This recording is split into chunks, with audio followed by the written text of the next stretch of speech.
Hello friends, ഇന്ന് നമ്മളൊരു ബ്രേക്ക്ഫാസ്റ്റാണ് തയ്യാറാക്കുന്നത്. നമുക്കെല്ലാവർക്കും ഇഷ്ടമുള്ള നല്ലൊരു നാളികേര ദോശയാണിന്ന് തയ്യാറാക്കുന്നത്. ഈ ദോശയ്ക്കൊരു പ്രത്യേകതയുണ്ട്. നമ്മളിതിലേക്ക് ഈസ്റ്റോ ഈനോയോ ബേക്കിംഗ് സോഡയോ അതേപോലെ തന്നെ ഉഴുന്നോ ഒന്നും ചേർക്കാതെയാണ് നമ്മൾ തയ്യാറാക്കുന്നത്. അതിൻ്റെ കൂടെ തന്നെ വളരെ രുചികരമായിട്ടുള്ള ഒരു ഉരുളക്കിഴങ്ങ് മസാലയും നമ്മൾ ഉണ്ടാക്കുന്നുണ്ട്. അപ്പോൾ എല്ലാവർക്കും ഈ വീഡിയോ ഇഷ്ടമാകും. അപ്പോൾ എല്ലാവരും വീഡിയോ സ്കിപ്പ് ചെയ്യാതെ കാണുക. വീഡിയോ കണ്ടിട്ട് ഇഷ്ടമാവുകയാണെങ്കിൽ ലൈക്ക് ചെയ്യാനും ഷെയർ ചെയ്യാനും കമൻറ്റ് ചെയ്യാനും ചാനൽ സബ്സ്ക്രൈബ് ചെയ്യാതെ ആരെങ്കിലും കാണുന്നുണ്ടെങ്കിൽ ഒന്ന് സബ്സ്ക്രൈബ് ചെയ്ത് സപ്പോർട്ട് ചെയ്യാനും മറക്കരുത്. അപ്പോൾ നമുക്ക് വീഡിയോയിലേക്ക് പോകാം.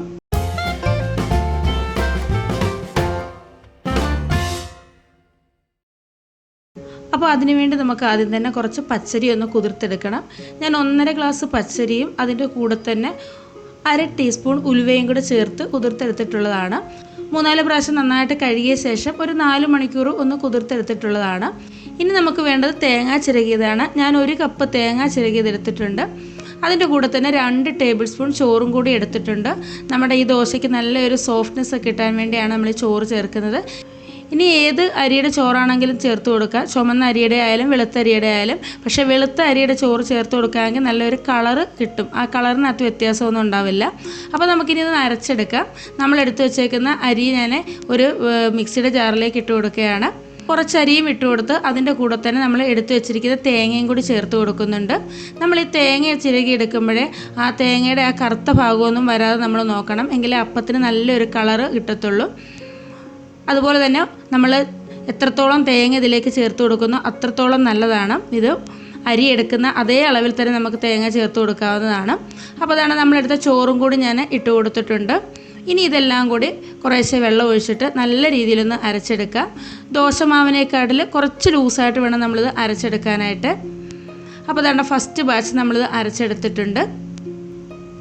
ബാക്കിയുള്ള അരിയും തേങ്ങയും എല്ലാം കൂടി ചേർത്ത് നമുക്ക് 2 ബാച്ചായിട്ട് ഇതൊന്ന് അരച്ചെടുക്കാം.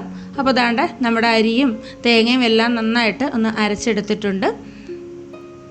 ഇനി മിക്സിയുടെ ജാറിലേക്ക് കുറച്ച് വെള്ളം ഒഴിച്ചു കൊടുത്തിട്ട് ഞാൻ അതുകൂടി ഇതിലേക്കൊന്ന് ചേർത്ത് കൊടുക്കുന്നുണ്ട്. ഇനി നമുക്കിതിലേക്ക് ആവശ്യമായിട്ടുള്ളത് ഉപ്പാണ്. ആ ഉപ്പും കൂടെ ചേർത്ത് നല്ല രീതിയിലൊന്ന് ഇളക്കി ചേർത്ത് കൊടുക്കാം. നമ്മളിതിലേക്ക് ഈസ്റ്റോ ഈനോയോ ബേക്കിംഗ് സോഡയോ ഉഴുന്നോ ഒന്നും ചേർക്കാതെ തന്നെയാണ് നമ്മൾ തയ്യാറാക്കുന്നത്. നമ്മുടെ വീട്ടിൽ ഒരു ദിവസം ഉഴുന്നൊക്കെ ഇല്ലെന്നുണ്ടെങ്കിൽ നമുക്ക് തേങ്ങ ഉപയോഗിച്ച് ഈ ഒരു രീതിയിൽ നമുക്ക് ദോശ തയ്യാറാക്കി എടുക്കാവുന്നതാണ്. നല്ല ടേസ്റ്റാണിത്. നമ്മുടെ അപ്പത്തിൻ്റെയും ദോശയുടെയും കൂടെ ഇടയ്ക്ക് നിൽക്കുന്ന ഒരു സംഭവം ഉണ്ടല്ലോ, ആ ഒരു ടേസ്റ്റാണിതിന്. അപ്പോൾ നന്നായിട്ടൊന്ന് ഇളക്കി ചേർത്ത് കൊടുത്ത ശേഷം നമുക്കിത് ഫെർമെൻറ്റേഷന് വേണ്ടി വെക്കാം.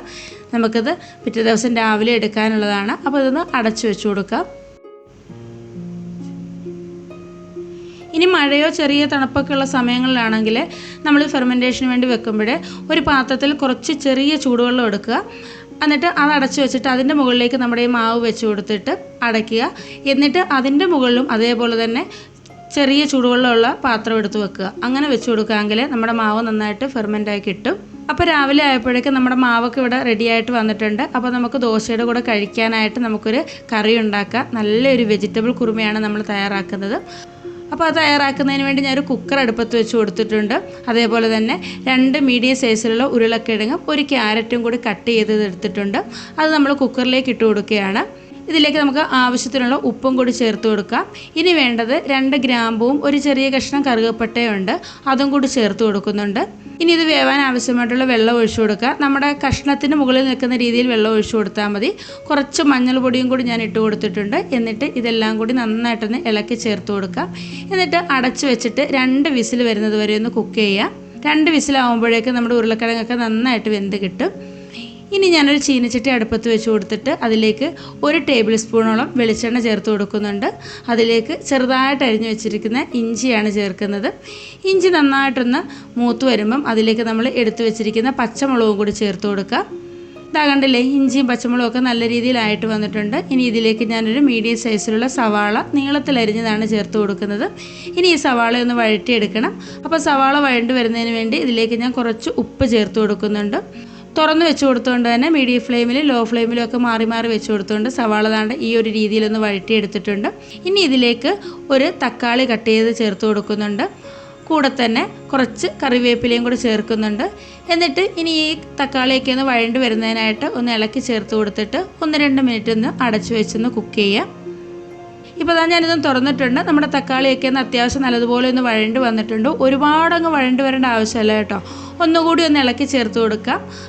അപ്പോൾ ആ സമയം കൊണ്ട് തന്നെ നമ്മൾ കുക്കറിൽ വെച്ചിരിക്കുന്ന നമ്മുടെ ഉരുളക്കിഴങ്ങും ക്യാരറ്റും കൂടി നല്ല രീതിയിൽ വെന്ത് വന്നിട്ടുണ്ട്. അതുകൂടി ഞാൻ ഇതിലേക്ക് ചേർത്ത് കൊടുക്കുന്നുണ്ട്. ആ വെള്ളത്തോടു കൂടി തന്നെയാണ് ചേർത്തേക്കുന്നത്. ഇനി നമുക്കൊന്ന് ഇളക്കി ചേർത്ത് കൊടുത്തിട്ട് ഈ കഷ്ണങ്ങൾ ചെറിയ രീതിയിലൊന്ന് ഉടച്ചു കൊടുക്കണം. എല്ലാം ഒന്നും ഉടയ്ക്കേണ്ട, ചെറുതായിട്ടൊന്ന് കുറച്ച് കഷ്ണങ്ങളൊക്കെ ഒന്ന് ഉടച്ച് ചേർത്ത് കൊടുത്താൽ മതി. അപ്പോൾ നമ്മുടെ കറിയൊക്കെ നന്നായിട്ടൊന്ന് തിളച്ച് വന്നിട്ടുണ്ട്. ആ സമയം ഇതിലേക്ക് ഞാൻ കുറച്ച് കുരുമുളക് പൊടി ചേർക്കുന്നുണ്ട്. കുരുമുളക് നന്നായിട്ട് പൊടിച്ചിട്ടില്ല, ഒന്ന് ക്രഷ് ചെയ്തെടുത്തിട്ടുണ്ട്. അതിൻ്റെ കൂടെ തന്നെ പെരുംജീരകം പൊടിച്ചാണ് ചേർക്കുന്നത്. ചെറുതായിട്ട് പെരുംജീരകം ഒന്ന് ചൂടാക്കിയിട്ട് ഒന്ന് പൊടിച്ചെടുത്തിട്ടുള്ളതാണ്. പെരുംജീരകം നമ്മൾ ചൂടാക്കുമ്പോൾ ഒരുപാടങ്ങ് ചൂടാക്കി അതിൻ്റെ കളറ് മാറരുത് കേട്ടോ. പെരുംജീരകത്തിൻ്റെ കളറ് മാറിയിട്ട് നമ്മൾ പൊടിച്ച് ചേർക്കുമ്പോഴേ അതിന് നല്ലൊരു ഫ്ലേവറും നല്ലൊരു ടേസ്റ്റും കിട്ടത്തില്ല. ചെറുതായിട്ടൊന്ന് ചൂടാക്കിയിട്ട് നമ്മൾ പൊടിച്ചെടുക്കണം. അപ്പോൾ അതും കൂടെ ചേർത്തിട്ട് നല്ല രീതിയിലൊന്ന് ഇളക്കി ചേർത്തെടുത്തിട്ടുണ്ട്. ഇപ്പോൾ അതാണ്ട് നല്ല തിക്കായിട്ട് വന്നിട്ടുണ്ട് നമ്മുടെ കറി. നല്ല ടേസ്റ്റി ആയിട്ടുള്ള, വളരെ പെട്ടെന്ന് തന്നെ തയ്യാറാക്കാൻ പറ്റുന്ന നല്ലൊരു വെജിറ്റബിൾ കുറുമയാണ്. അപ്പോൾ അതാണ്ട് ലാസ്റ്റ് നമ്മളിതിലേക്ക് ചേർക്കുന്നത് തേങ്ങാപ്പാലാണ്. അപ്പോൾ ഞാൻ കുറച്ച് തേങ്ങ ഒന്ന് ചിരകി എടുത്തിട്ട് അതിലേക്ക് ഞാൻ അര ഗ്ലാസ് വെള്ളവും കൂടെ ചേർത്തിട്ട് മിക്സിയിലൊന്ന് അടിച്ചെടുത്തിട്ട് അതിൻ്റെ ആ പാലൊന്ന് എടുത്തിട്ടുള്ളതാണ് കേട്ടോ. തേങ്ങാപ്പാലും കൂടെ ചേർത്ത് നല്ല രീതിയിലൊന്ന് ഇളക്കി ചേർത്തിട്ട് ഇനി ഇത് നന്നായിട്ടൊന്ന് ചൂടാക്കി എടുക്കുകയും ചെയ്യാവൂ. തേങ്ങാപ്പാൽ ചേർത്ത് കൊടുത്ത ശേഷം ഇത് ഒരുപാട് തിളപ്പിക്കരുത്. പിന്നെ ഉപ്പൊക്കെ ആവശ്യമാണെന്നുണ്ടെങ്കിൽ നമുക്ക് ഈ സമയത്തൊക്കെ ചേർത്ത് കൊടുക്കാവുന്നതാണ്. നമ്മുടെ ഈ കറിയുടെ എരിവിന് വേണ്ടി നമുക്ക് പച്ചമുളകിൻ്റെ അളവ് കൂട്ടുകയും കുറയ്ക്കുകയൊക്കെ ചെയ്യാം, അല്ലെങ്കിൽ കുരുമുളക് പൊടി ചേർത്ത് കൊടുത്താലും മതി. ഇപ്പോൾ അതാണ് നമ്മുടെ കറിയൊക്കെ നല്ലതുപോലെ ആയിട്ട് വന്നിട്ടുണ്ട്. അപ്പോൾ കുറച്ച് ഉപ്പിൻ്റെ കുറവുള്ളത് കൊണ്ട് ഞാൻ ഉപ്പ് ചേർത്ത് കൊടുത്തിട്ടുണ്ട്. ഉപ്പും കൂടെ ചേർത്ത് നല്ലതുപോലെ ഒന്ന് ഇളക്കി ചേർത്തിട്ട് നമുക്കൊന്ന് ചൂടാക്കാനായിട്ട് വെക്കാം. ചെറുതായിട്ടൊന്ന് തിള വരുന്ന സമയത്ത് നമുക്കൊന്ന് ഓഫ് ചെയ്യണം. ഓഫ് ചെയ്ത ശേഷം നമുക്കിത് മാറ്റി വെക്കണം കേട്ടോ. അപ്പോൾ കുറച്ചുകൂടി കഴിയുമ്പോൾ നല്ല തിക്കായിട്ടിത് കിട്ടും. ശേഷം ഇതിലേക്ക് നമുക്ക് കടുകൊക്കെ താളിച്ചെടുക്കാനുള്ളതാണ്. കടുക് ഞാൻ താളിച്ചെടുത്തിട്ടുണ്ട്. ഇനി നമുക്കത് കറിയിലേക്ക് ചൂടോടുകൂടി തന്നെ ഒഴിച്ചു കൊടുക്കാം. എന്നിട്ട് നന്നായിട്ടൊന്ന് ഇളക്കി ചേർത്ത് കൊടുത്തിട്ട് നമുക്കത് സൈഡിലോട്ടൊന്ന് മാറ്റി വെക്കാം. നമ്മൾ ദോശയൊക്കെ ചുട്ടെടുക്കുന്ന സമയം കൊണ്ട് കുറച്ചുകൂടി തിക്കായിട്ട് വന്ന് നല്ല ടേസ്റ്റി ആയിട്ട് തന്നെ ഇത് കിട്ടും. ഇതാ കണ്ടില്ലേ, നമ്മുടെ മാവൊക്കെ നല്ല രീതിയിൽ തന്നെ ഫെർമെൻ്റ് ആയിട്ട് വന്നിട്ടുണ്ട്. നല്ല സോഫ്റ്റായിട്ട് വന്നിട്ടുണ്ട്. നമ്മൾ ഉപ്പൊക്കെ ആദ്യം ചേർത്ത് കൊടുത്തുകൊണ്ട് തന്നെ ഇനി പ്രത്യേകിച്ച് നമുക്കിതിലേക്കൊന്നും ചേർക്കാനില്ല. ചെറുതായിട്ടൊന്ന് ഇളക്കി ചേർത്ത് എടുക്കാം. ഒരുപാട് നേരം ഇളക്കിയിട്ട് ഇതിൻ്റെ പതയൊന്നും നമ്മൾ കളയരുത് കേട്ടോ. അപ്പോൾ നമുക്ക് ദോശ ഉണ്ടാക്കാനായിട്ട് പാൻ അടുപ്പത്ത് വെച്ചിട്ടുണ്ട്.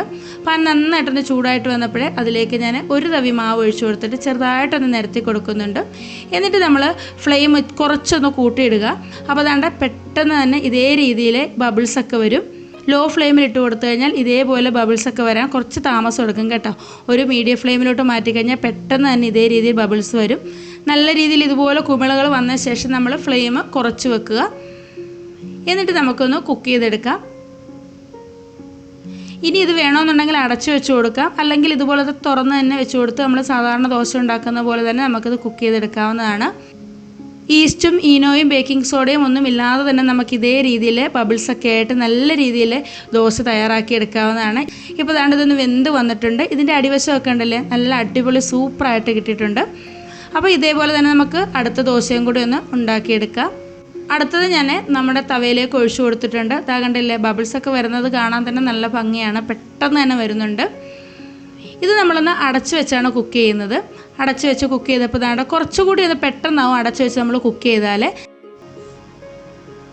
അപ്പോൾ നമുക്ക് ഇതേപോലെ തന്നെ ബാക്കിയുള്ളതെല്ലാം ചെയ്തെടുക്കാം. ഇതാ കണ്ടില്ലേ, എല്ലാം ഇവിടെ റെഡി ആയിട്ടുണ്ട്.